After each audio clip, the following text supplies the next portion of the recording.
Hi friends, welcome to Hellu's Kitchen. இந்த வீடியோவில் மீன் pickle எப்படி போடுறதுன்னு பார்க்கலாம் வாங்க. அதுக்காக நான் சூரை மீன் வாங்கி வெட்டி வச்சுருக்கு.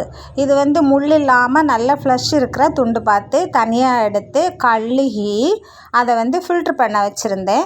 அப்போ தான் அதில் இருக்க தண்ணி எல்லாம் வடிஞ்சு போகும். அப்புறம் ஆஸ் யூஷுவல் மீன் பொரிக்கிறதுக்கு எப்படி மசாலா தடவோமோ அது மாதிரி மசாலா தடவி 2 hours அதை ஊற வச்சுருந்தேன். இப்போ அதை பொரிக்க போகிறோம். வரிசையாக வச்சு நம்ம பொரிக்கணும். ஒன்று மேலே ஒன்று ஏறாமல் நல்லபடியாக வச்சு அதை பொரித்து எடுக்கணும். ஏன்னா நல்லா பொரிஞ்சு எல்லா சைடும் ஈவனாக கிடைக்கணும். மீனை பொரித்து எடுக்கிறதுக்குள்ளாடி இதுக்கு தேவையான இஞ்சி பூண்டு பச்சை மிளகாய் எல்லாம் நம்ம ஒரு சைடில் ரெடி பண்ணி வச்சுருக்கலாம்.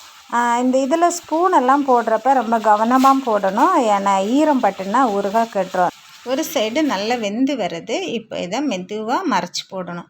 மறைச்சி போடுறப்ப கவனமாக போடணும். பொடியாமல் இது மாதிரி மறைச்சி வைக்கணும். இப்போவே மறு சைடு நல்லா வெந்து வந்தாச்சு பாருங்கள். இது மாதிரி நல்லா முருவி வெந்து வந்ததும் பிளேட்டுக்கு மாற்றிட வேண்டியதான்.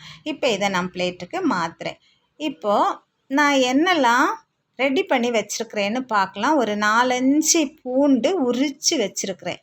அப்புறமா 10 பச்சை மிளகாய் 2ஆக கீறி வச்சுருக்கு. ஒரு நல்ல சைஸ் இஞ்சி சதைச்சி வச்சுருக்கிறேன். இவ்வளோ தான் நமக்கு தேவை. இப்போ கடாயில் எண்ணெய் விட்டு எண்ணெய் காஞ்சதும் உரித்து வச்சுருக்கிற பூண்டை சேர்த்துடலாம். கொஞ்சம் வதங்கினதும் கீறி வச்சுருக்கிற மிளகாய் சேர்க்குறேன். மிளகாயும் சேர்த்து கொஞ்சம் கிளறி விடணும். அப்புறமா சதைச்சி வச்சுருக்கிற இஞ்சி சேர்த்தாச்சு. கொஞ்சம் ப்ரௌன் கலர் வரட்டும். இப்போ ப்ரௌன் கலருக்கு மாறி வருது. இப்போ பாருங்கள் நல்லா ப்ரௌன் கலர் ஆச்சு. இப்போ மசாலா சேர்க்குறோம். ஒரு 3 ஸ்பூன் மிளகாய் சேர்த்துருக்குறேன். மிளகாய் பொடி 1 ஸ்பூன் மஞ்சள் பொடி. இது உளுவாக வறுத்து பொடிச்சது 1.5 ஸ்பூன் சேர்த்துருக்குறேன். இப்போ இதை கொஞ்சம் நல்லா கிளறி விடணும். அது கூட பெருங்காயத்தூள் 1 ஸ்பூன் சேர்த்துருக்குறேன். இது நல்லா கிளறி ஸ்லோவில் வச்சு மசாலையோட பச்சை வாசனை போகும்படியாட்டு நம்ம ஸ்லோவில் வச்சு நல்லா கிளறி விடணும். கிளறி விட்ட அப்புறமா இதில் இனி வினிகர் சேர்க்கணும்.